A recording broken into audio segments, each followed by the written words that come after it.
कोशिका विभाजन cell division क्या होता है? जो कोशिका विभाजन है ये क्या होता है? विभाजन का मतलब होता है विभाजित हो जाना, टूट जाना। तो एक कोशिका अपने आप को विभाजित करके बहुत सी नई कोशिकाएं बनाती है। इसी को कोशिका विभाजन सेल डिवीजन कहते हैं। जैसे आपने देखा होगा एक कोशिका है और एक कोशिका क्या हो रही है, धीरे धीरे से अपने आप में क्या हो रही है, टूट रही है और एक नई कोशिका का क्या कर रही है, निर्माण कर रही है। कोशिका विभाजन क्यों जरूरी? क्योंकि ग्रोथ, डेवलपमेंट, वृद्धि और विकास इसमें क्या होता है भाई, वृद्धि होती है और विकास भी होता है और प्रजनन भी होता है, रिप्रोडक्शन भी होता है। कोशिका विभाजन सर्वप्रथम किसने दिया था? सर्वप्रथम सेल डिवीजन सर्वप्रथम 1855 ईस्वी में बिरचाऊ ने दिया था। किसने दिया था? वेरी वेरी मोस्ट इंपॉर्टेंट, बिरचाऊ ने।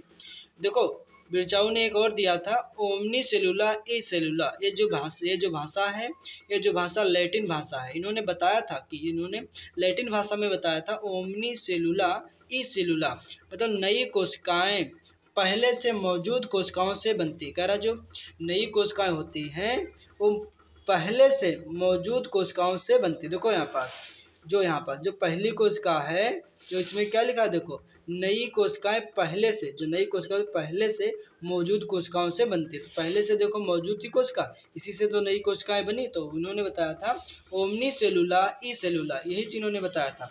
देखो यहाँ पास होता है मृत कोशिका। ये मृत कोशिका मार्त कोशिका बोलते हैं इसे हैं।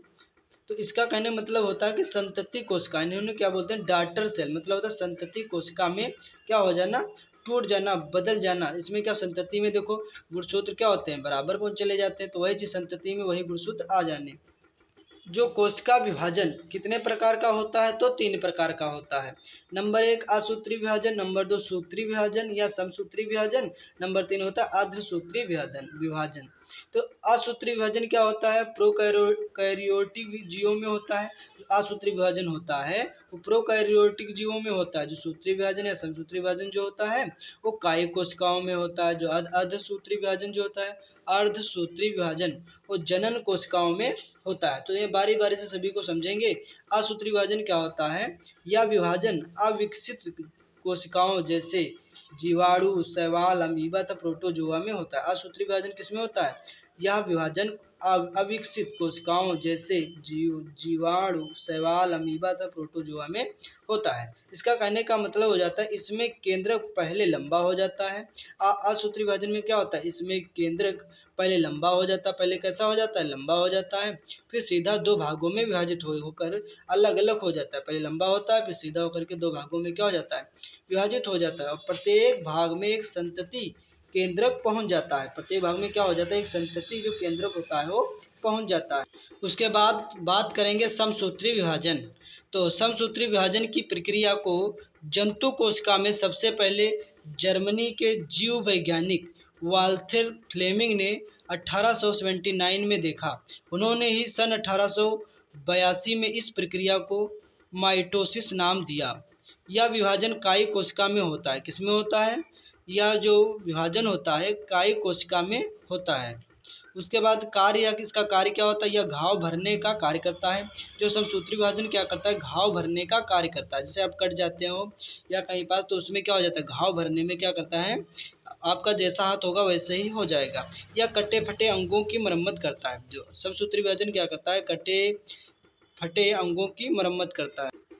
इस प्रक्रिया में मातृ कोशिका जो होता है मदर सेल से 2 पुत्री कोशिकाओं जो डॉटर सेल का निर्माण होता है। और प्रत्येक पुत्री कोशिकाओं में गुणसूत्रों की संख्या मातृ कोशिका में उपस्थित गुणसूत्रों की संख्या के बराबर होता है। जैसे गुणसूत्र होंगे 46, विभाजित होंगे तो 46 में ही क्या हो जाएंगे? जो कह रहा था सवाल में कि 2 पुत्री कोशिकाओं में 46 गुणसूत्र जाएंगे। इसी तरीके से अर्धसूत्री विभाजन जो आखिरी जो है ये क्या होता है? तो ये जो फर्मर तथा मूरे ने जो अर्धसूत्री विभाजन दिया था, तो फर्मर तथा मूरे ने 1905 ईस्वी में कोशिका में अर्धसूत्री विभाजन को नाम दिया। क्या दिया? अर्धसूत्री विभाजन। अर्धसूत्री विभाजन की खोज सर्वप्रथम जीवमैन ने की थी। किसने की थी? जीवमैन ने। लेकिन इसका सर्वप्रथम विस्तृत अध्ययन स्ट्रासबर्गर ने 1888 में किया था।